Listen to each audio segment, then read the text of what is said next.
એમાં મારું પૂરતું સમર્થન છે।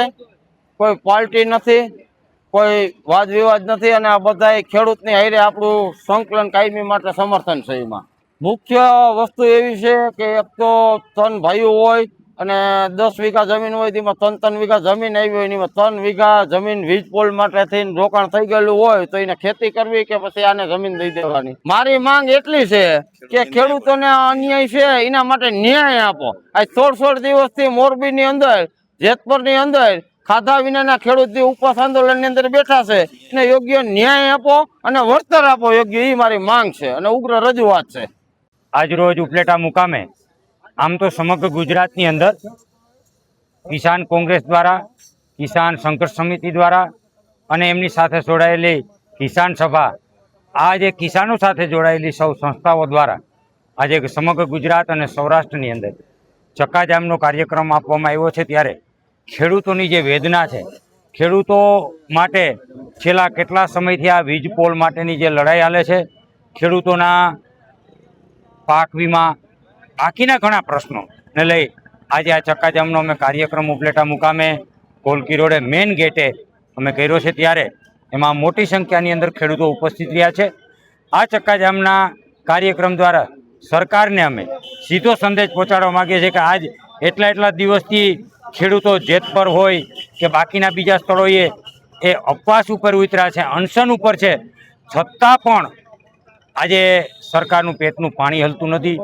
10-10, 11-11 દિવસ થવા છતાં પણ સરકાર કોઈ એમાં સમજૂતો કરવા કે વીજ કંપનીઓ સાથે વાટાઘાટો કરી અને ખેડૂતોને જે આપવાની છે, ખેડૂતોના જે વળતર આપવાની છે, ખેડૂતોના જે જમીનની અંદર જે માંગ છે એ માંગ આજે પણ એ સમજાવવા માટે કે એની સાથે બેઠક કરવા માટે પણ સરકાર હજી કટિબદ્ધ નથી। ત્યારે આ સરકારને આજનો આ ચક્કાજામના કાર્યક્રમ દ્વારા સીધો સંદેશ છે।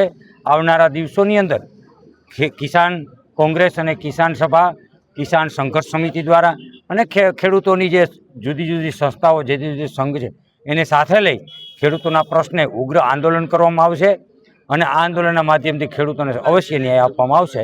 એમાં કોઈ ચોક્કસ મીનમેક નથી। આજ રોજ કોલકી ચોકડી અને જે આપણે માર્કેટ યાર્ડ છે એના ગેટ પાસે તારીખ 30 જૂનના રોજ જે અમારા સંયુક્ત કિસાન મોરચાના આગેવાનોએ જે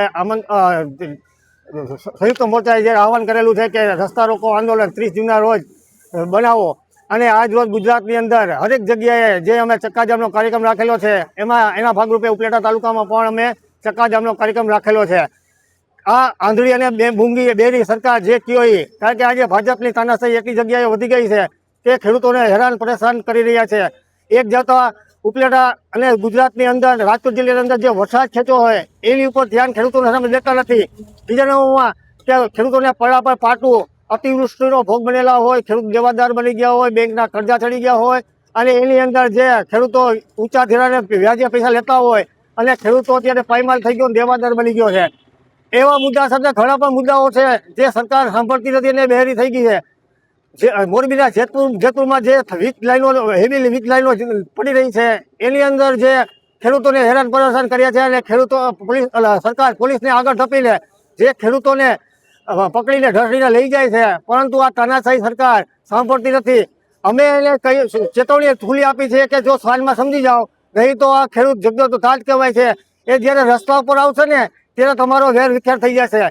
અમારી માંગણીઓ ઘણી પણ છે કે જેવા કે ધિરાણ માફ કરો, અમારા જે ખેડૂતોએ લોન લીધેલી હોય એને પણ માફ કરો, આ વીજ લાઈન એને રદ કરો, કારણ કે નાના ખેડૂતો હોય એના ખેતરમાં જે થાંભલા પડતા હોય એના હિસાબે જે નાનો ખેડૂત હોય બચી શકે એમ નથી। હવે મામૂલી ચીજ રકમ જેવી આપીને ખેડૂતોને છેતરવાનો જે ધંધો કરે છે।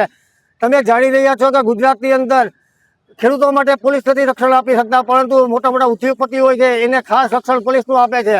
અને અત્યારે તમે જોઈ રહ્યા છો હજી તો અમે ભેગા થઈ ગયા, પોલીસના ઢાળે આવી ગયા છે અને નજરકેદ કરી દે, અટકાયત કરી દે, આવા ઘણા પણ ખેડૂતો હેરાન કરે છે। ખેડૂતો માય બાપનો પેલા કહેવાતો હતો, પરંતુ આ 21મી સદીની અંદર ખેડૂતો હવે હોશિયાર થઈ ગયા છે, શિક્ષિત ખેડૂતો છે।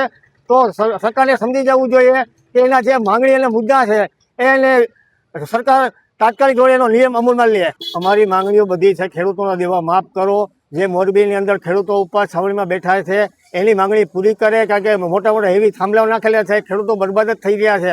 બીજા નંબરમાં વરસાદ ખેત છે તો વીજળીની માંગ છે તો વીજળી પણ પૂરી પાડો, ખેડૂતોને પાણી પૂરું પાડો, કારણ કે પાણી છે તો વીજળી નથી. આવા અનેક સમસ્યાના હિસાબે ખેડૂતો પીડાઈ રહ્યા છે.